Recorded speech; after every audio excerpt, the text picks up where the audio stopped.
Continuation chart patterns पर। Continuation chart patterns पर हम दो इंपॉर्टेंट चार्ट पैटर्न्स के ऊपर बात करने वाले हैं। Number 1 bullish symmetrical triangle. अब देखिए कंटिन्यूएशन चार्ट पैटर्न है, मतलब जो पैटर्न चल रहा है बुलिश, अगर चल रहा है तो बुलिश ट्रेंड रहेगा। ये कैसे पता लगेगा? यहां पर आपको दिख रहा है कि प्राइस ऊपर की तरफ जा रहा है, बट अब इसे यहां पर रेजिस्टेंस मिला, मतलब सेलर्स ने प्राइस को नीचे धकेला, फिर बायर्स मिल गए। अब जब प्राइस थोड़ा सा ऊपर जाता है तो अब क्या दिखता है कि रेजिस्टेंस पहले वाले लेवल से एक लेवल नीचे ही मिल गया है, एंड जब दोबारा से प्राइस नीचे आ रहा है तो बायर्स एक लेवल ऊपर खरीदने के लिए रेडी है। तो यहां पर क्या समझ आ रहा है कि सेलर एक लेवल नीचे बेचने के लिए रेडी है, बायर एक लेवल ऊपर खरीदने के लिए रेडी है। तो बायर ज्यादा पैसा देने के लिए रेडी है और सेलर सोच रहा है कि चल मुझे कम भी पैसा मिल जाए, मैं बेच दूंगा। तो आप क्या करेंगे? आप दो रेजिस्टेंस के पॉइंट्स लेकर एक यहां पर ट्रेंड लाइन प्लॉट कर देंगे, एंड सिमिलरली यहां पर दो सपोर्ट, हम बायर्स हटा देते हैं, यहां पर हम सपोर्ट लिख देते हैं।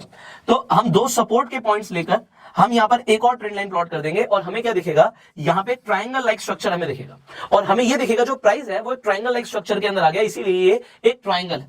अब सिमेट्रिकल ट्रायंगल है, मतलब कि आपको यह दिखेगा कि ये जो ट्रायंगल, एक सिमेट्रिकल ट्रायंगल आपको बनता हुआ दिख रहा है। यहां पर इंपॉर्टेंट ये है, जो प्राइस है अब उसने एक साइडवेज मूवमेंट ले ली है। पहले वो ऊपर जा रहा था, बट अब एक तरीके से प्राइस जो है वो ट्रायंगल के बीच में आके फंस गया। इंपॉर्टेंट यहां पर ये होता है कि ब्रेकआउट कहां दे रहा है। अगर ये कंटिन्यूएशन चार्ट पैटर्न है तो ब्रेकआउट ऊपर की तरफ आएगा, बट ब्रेकआउट नीचे की तरफ भी आ सकता था, ऐसा होता है, ठीक है। तो इंपॉर्टेंट है इसे समझना है। यहाँ पे ब्रेकआउट अगर ऊपर की तरफ आया तो प्राइस ऊपर की तरफ भागेगा, रीटेस्ट करने के लिए एक बार नीचे आ सकता है।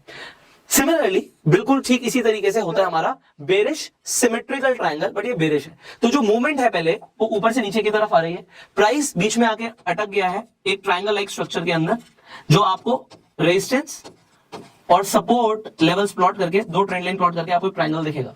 प्राइस इसके बीच में। अब ब्रेकआउट किस डायरेक्शन में दे रहा है? ब्रेकआउट हमें देखा कि नीचे की तरफ दे रहा है, और जब ब्रेकआउट नीचे की तरफ दे रहा है प्राइस रिटेस्ट करने के लिए एक बार ऊपर आ सकता है, बट प्राइस नीचे जाएगा। अब यहां पर इंपॉर्टेंट चीजें पहले वो समझ लेते हैं, फिर से चार्ट पे बनता हुआ देखेंगे। इंपॉर्टेंट क्या है कि अगर मैं बुलिश सिमेट्रिकल ट्रायंगल की बात करूं, मैं बुलिश की बात कर रहा हूं, तो अब यहां पे एंट्री कब लेनी है? बिल्कुल सिंपल है। क्या इस कैंडल पे एंट्री ले लिया जिसने ब्रेकआउट दिया? The answer is no. हम नेक्स्ट कंफर्मेशन का वेट करेंगे। बिल्कुल सेम, लो के नीचे का स्टॉप लॉस, जो जिस कैंडल ने ब्रेकआउट दिया उसके लो का स्टॉप लॉस हो गया हमारा, और हम 1:2 या 1:3 के रेशियो रिवॉर्ड रेशियो के हिसाब से ट्रेड कर सकते हैं। इंपॉर्टेंट क्या है? जिस कैंडल ने ब्रेकआउट दिया, किसी भी चार्ट पैटर्न पे आप देखें, वहां पर वॉल्यूम भी चेक कीजिए, वॉल्यूम ज्यादा होना चाहिए, वॉल्यूम कम नहीं होना चाहिए, तो वो फॉल्स ब्रेकआउट भी हो सकता है। एंड दूसरी चीज, जब आपकी जिस कैंडल ने ब्रेकआउट दिया उसका हाई ब्रेक हो गया तो उसके बाद आप एंट्री ले सकते हो। सिमिलरली जब हम बात कर रहे हैं बेरिश सिमेट्रिकल ट्रायंगल की, तो यहां पर हम एंट्री कब लेंगे?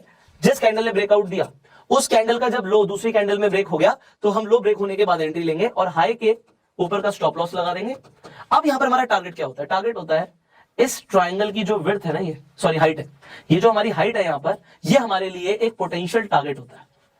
सिमिलरली मैं आपको यहां पर भी दिखाता हूं कि जो बुलिश सिमेट्रिकल ट्रायंगल है इसके अंदर भी जो हमारी हाइट है ये हमारे लिए पोटेंशियल टारगेट होता है। एक चीज और होती है, जब आप यहां पे स्टॉप लॉस को कंसीडर करते हैं, अगर आपको इस कैंडल के नीचे, कभी कभी जो इस कैंडल के नीचे की हम बात कर रहे हैं, ये इस ट्रायंगल का ये सेंटर पॉइंट हो सकता है, तो ये सेंटर पॉइंट को भी आप एक तरीके से अपना स्टॉप लॉस लेकर चल सकते हैं। यहां से अगर आप एक लाइन प्लॉट कर देंगे तो it could be your potential stop loss area, and इसी के हिसाब से जितने पॉइंट डिफरेंस आप हिसाब से ट्रेड कर रहे हैं, आप 1:2 और 1:3 तो दिमाग में रखिए।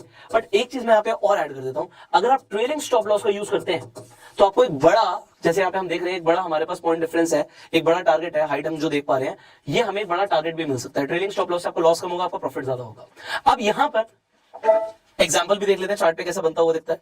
जब हम बात करें बुलिश सिमेट्रिकल ट्रायंगल, तो आपको दिख रहा है कि प्राइस पहले ऊपर जा रहा था, यहाँ पे एक आप अपवर्ड मूवमेंट देख रहे थे, उसके बाद प्राइस को रेजिस्टेंस मिली, फिर सपोर्ट मिला, फिर रेजिस्टेंस मिली, फिर सपोर्ट मिला, आपने प्लॉट कर दी यहाँ पे दो ट्रेंड लाइंस, आपको क्या मिल गया? एक ट्रायंगल मिल गया। ब्रेकआउट कहां पर आ रहा है ये इंपॉर्टेंट है, एंड जैसे मैंने आपको बताया कि आप हाइट के अकॉर्डिंग, जो हाइट है वो आप टारगेट लेके यहाँ पे ट्रेड कर सकते हैं। And this is very similar, जब हम बेरिश सिमेट्रिकल की बात करेंगे तो बेरिश सिमेट्रिकल ट्रायंगल भी इसी तरीके से देखेगा, प्राइस नीचे की तरफ जा रहा है, यहाँ पे सपोर्ट मिला, फिर रेजिस्टेंस, फिर सपोर्ट, इस तरीके से आप ट्रेंड लाइन प्लॉट कर सकते हैं। एंड ट्रेंड लाइन प्लॉट करने के बाद यहाँ पर जो मैंने बताया था आपको स्टॉप लॉस के लिए, जो ट्रायंगल का सेंटर है उसे आप स्टॉप लॉस लेके चल सकते हैं।